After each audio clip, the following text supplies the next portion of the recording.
मनुष्य के बालक के 4 निर्माण स्थलों की चर्चा हम कर रहे हैं। गर्भ, माता पिता की गोद, शिक्षालय और समाज संगति। पहला निर्माण स्थल है बालक का माता पिता। बालक पर माता और पिता दोनों का प्रभाव पड़ता है। ब्राह्मण ग्रंथों में कहा जाता है कि मातृमान, पितृमान, आचार्यवान पुरुषो वेदा।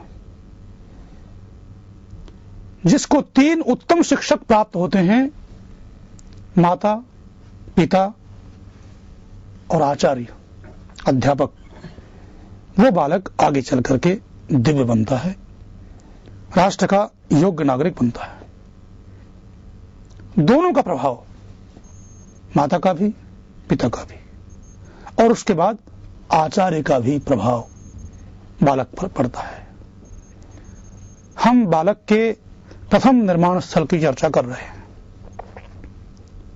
माता का गर्भ। गर्भावस्था में बालक को जैसे संस्कार मिलते हैं,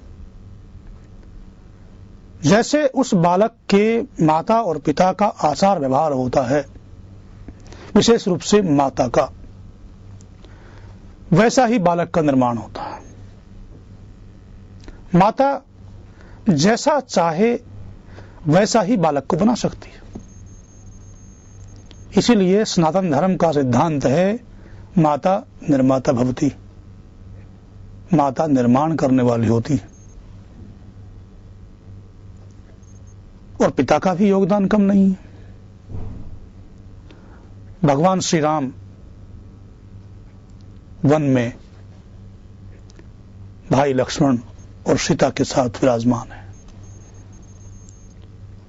वसंत की सुहावनी ऋतु है। भगवान श्री राम अपने भाई लक्ष्मण की संयम की परीक्षा लेने के लिए अपने भाई से प्रश्न करते हैं,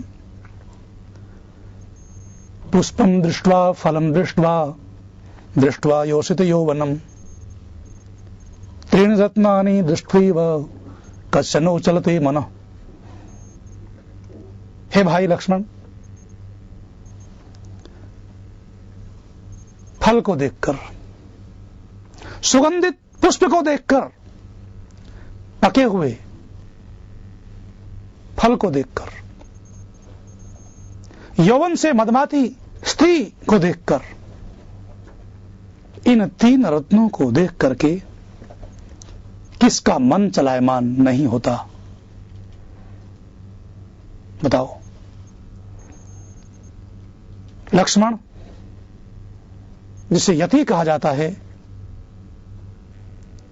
जो अपनी पत्नी से 14 वर्ष तक दूर रहा था, अयोध्या के महलों से अपनी प्राण प्यारी पत्नी से, दुनिया की अप्रतिम सुंदरी सीता के साथ 14 वर्ष तक जो रहा था, अनेक बार एकांत में रहने के भी अवसर आए होंगे। उस संयमी और यति लक्ष्मण ने अपने भ्राता भगवान श्री राम का प्रश्न सुनकर क्या जवाब दिया? आज के समाज के लिए, आज के युवकों के लिए वो उत्तर प्रेरणादायी है। लक्ष्मण कहता है, पिता यस्य शुचिर्भूतो माता यस्य पतिव्रता ताभ्याम यः सोनुरुत्पन्न तस्य नो चलते मनः।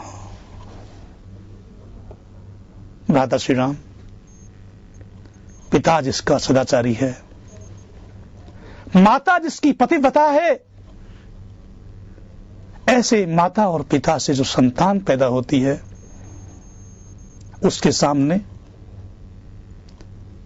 पका हुआ फल आ जाए, सुगंधित पुष्प आ जाए, यौवन से मदमाती हुई स्त्री आ जाए, उसका मन कभी चलायमान नहीं होता। इतिहास साक्षी है, रामायण साक्षी देती है। 14 वर्ष तक अपनी पत्नी से दूर रहते हुए उस लक्ष्मण ने ब्रह्मचर्य की कठोर व्रत को धारण किया था, संयमित जीवन को जिया था। ऋष्यमुख पर्वत पर जब सुग्रीव और हनुमान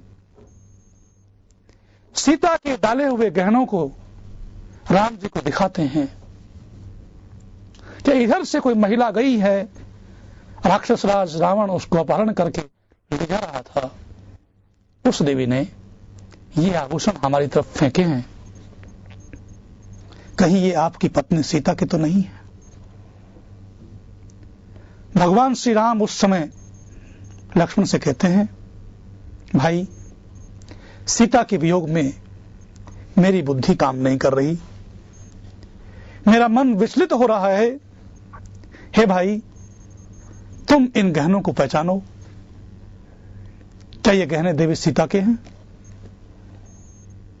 लक्ष्मण क्या उत्तर देते हैं, लक्ष्मण क्या कहते हैं? और ऐसे उदाहरण तो भारत के इतिहास में ही प्राप्त हो सकते हैं। लक्ष्मण कहते हैं, भाई राम, नाहम जानामि केयूरे, नाहम जानामि कुंडले, नुपुरे तो विजानामि नित्यम पादाभिवंदनात्। भाई राम,